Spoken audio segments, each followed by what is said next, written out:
Charles Leclerc led from the front. He had pole position, perfect pace, and total control until Ferrari ruined everything. Leclerc's radio message said it all. This is undrivable.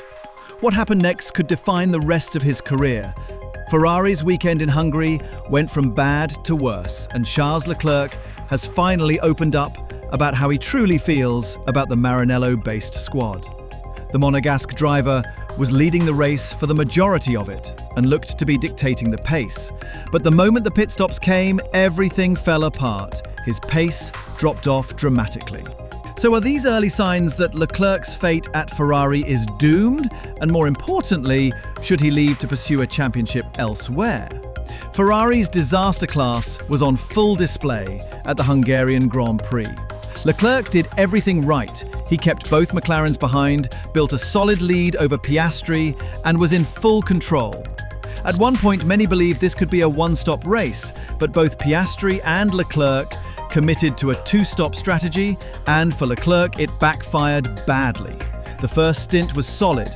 He managed his tyres, kept clean air, and looked comfortable.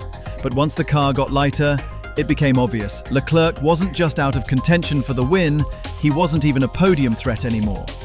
Adding to the misery was a 5-second penalty he received after a desperate bit of defending against Russell. Thankfully for him, Alonso was too far behind, and Leclerc still managed to hold on to P4, but it speaks volumes.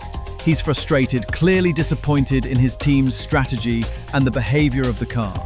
And if Ferrari doesn't sort this out soon, it's hard to see Leclerc staying once his contract runs out.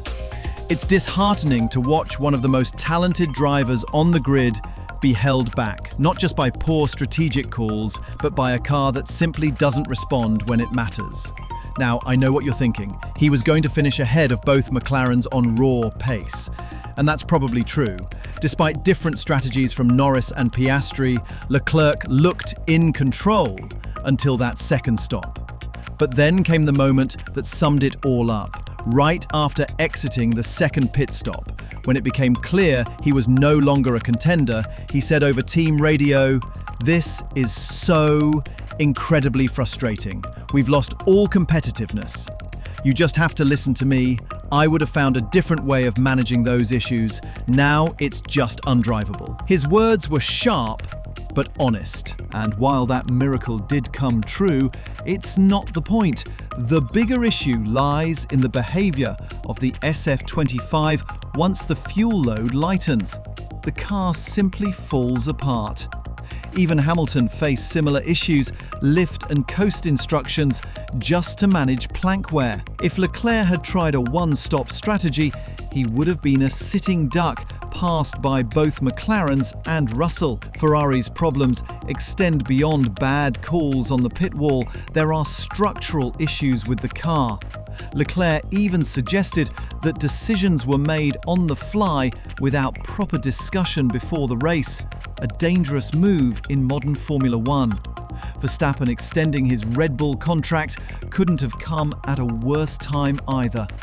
Ferrari's pole-to-win ratio continues to suffer, and for Leclerc, a bitter truth is emerging. He might never win with Ferrari. Nobody knows what the 2026 regulations will bring, but if he truly wants a championship, he may have to consider moving on. The only problem? There's nowhere obvious to go.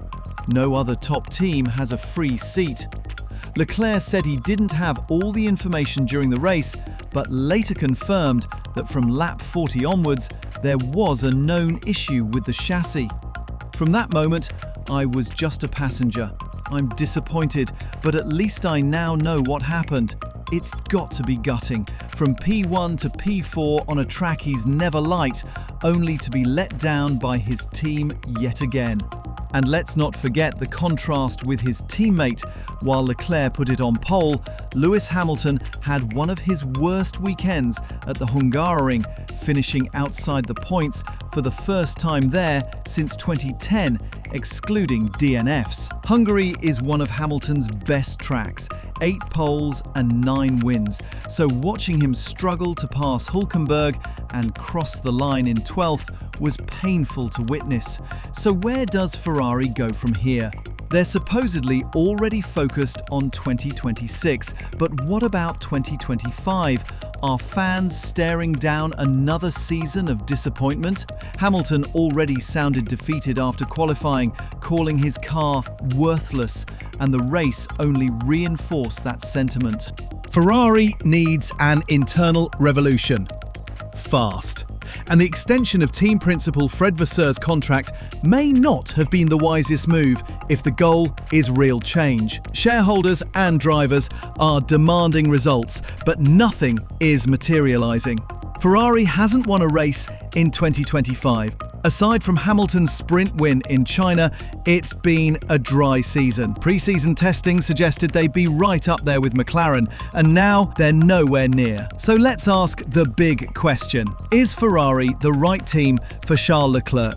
Despite putting it on pole, while Hamilton failed to reach Q3, it's clear Leclerc is still the man at Ferrari. He understands the car better, he adapts quicker. But none of that matters if you're not winning titles. Just ask Fernando Alonso, just ask Sebastian Vettel. Both former champions came to Ferrari and left empty-handed.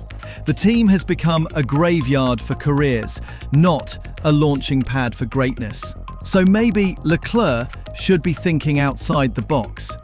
If 2026 starts off badly, it could be another long wait before the next regulation shift. And let's be honest, there's no sign Ferrari is fixing the core problems. Their issues aren't just on race day. They start back at Maranello, with decisions being made that never seem to translate to progress. Meanwhile, look at McLaren. Their complete overhaul in 2023 turned them into contenders in under a year. They made radical changes and got results. Ferrari, they've stuck with the same leadership for 20 years until finally letting go of some key personnel.